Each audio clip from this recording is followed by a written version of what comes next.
Hey everyone, Graham here from therecordingrevolution.com. I hope you're having a great day, and if you're following along with this challenge, we're in the middle of what I'm calling recording month. So I hope that you are recording your latest album, EP, single, whatever, even if it's one song. I've been seeing a ton of you on social media actually taking part of this challenge, which is fun. So as I'm recording a record, you guys are recording records. I'm really pumped for you. I want to show you another recording tip today. It's all about recording with balance in mind.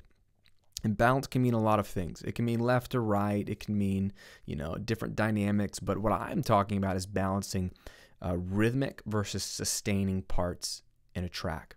So if you get to record something, you get the privilege of determining what parts are going to be in the recording. So when you come to mix, you've got some stuff to play with.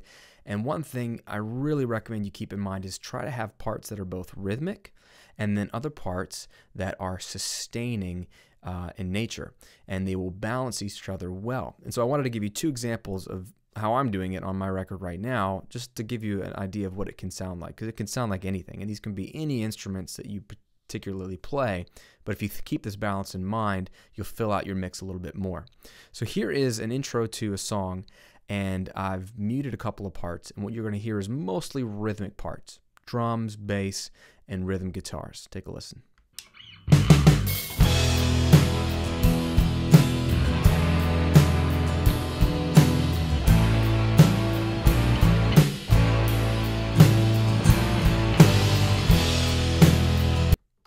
Right? You got drums, you got an acoustic guitar, and then two electrics left and right.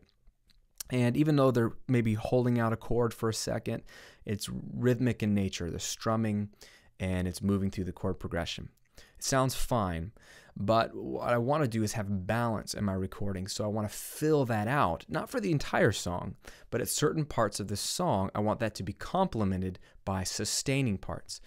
Before we jump into that, I'll show you that not every part has to have this balance in mind. For example, in the verses, I have nothing sustaining. It's just rhythmic.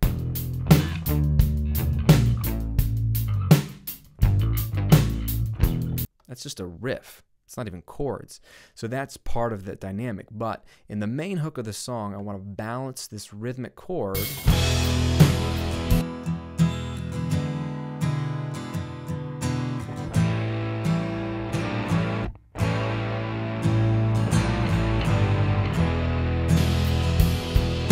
balance that with two other sustaining parts. One of those is an organ.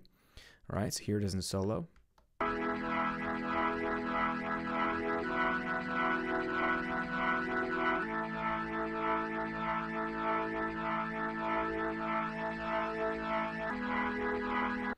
Right, these are sustaining notes that are being held. There's nothing rhythmic about this, but it adds a sustaining element. And the other is a sort of slide guitar that, even though it's moving, it's got some sustaining notes.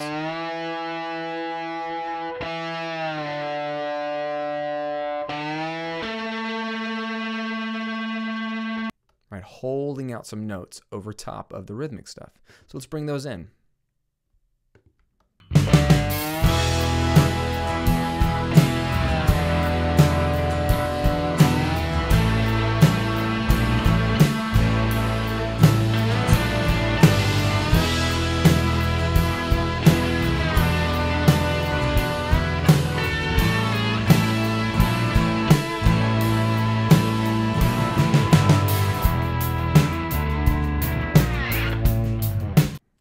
Right? They complement and they add balance. You take them away and it feels kind of empty. You start to notice the holes that are there. So that's one example of adding rhythmic parts with sustaining parts. Let me show you another example. All right, so here's another song. This song is very rhythmic in nature with drum, bass, and rhythm guitar. Take a listen to a verse here, and it's just the rhythmic instruments. Take a listen to verse 2 here, and it's just rhythmic instruments for now. I've got a track muted.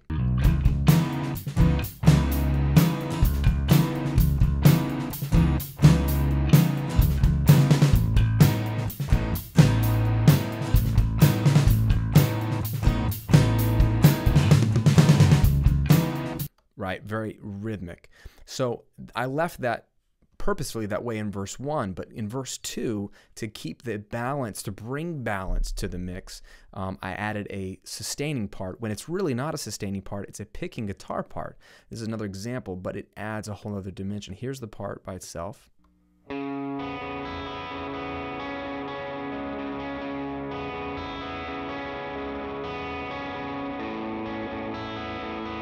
So it's moving, and you could say it's rhythmic, but it's actually playing a sustaining role. So here's the verse without it, and then I'll bring it in, and you'll hear the difference.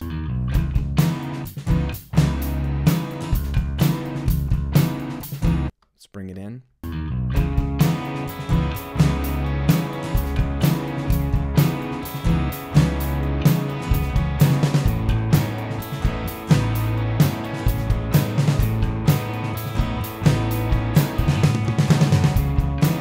Hear how it fills in a totally different part of your psyche musically. It's filling in that constant nature, that sustaining part that just fills in the cracks that your rhythmic stuff really benefits from. And then the sustaining part by itself is really boring.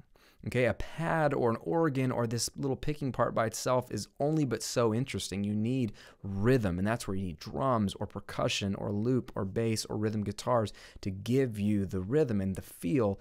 But together you get so much balance. And the reason I bring this up in the recording stage of videos for you guys is while you're recording a song, if you're, for me example, I write on a rhythmic instrument, which is my guitar. And so I have just guitar parts in mind, and they're just really rhythmic. They're not sustaining. I'm not a keyboard player. But when I get to recording, I need to lay down the drums and the bass and the rhythm guitars. But then I have to flip over into thinking about balance. Do I have any sustaining parts? Is it a simple pad I can play on the keyboard, or fill in some MIDI notes? Can I get some strings over top of this that can hold out long legato whole notes? Is it a picking guitar part that can just fill in the cracks over on the other side or up the middle? What could it be that could add balance to this already rhythmic song? A lot of sustaining. Maybe you're the opposite. Maybe you write with a lot of sustaining pads and cinematic sounds, and you need more rhythm to balance that out.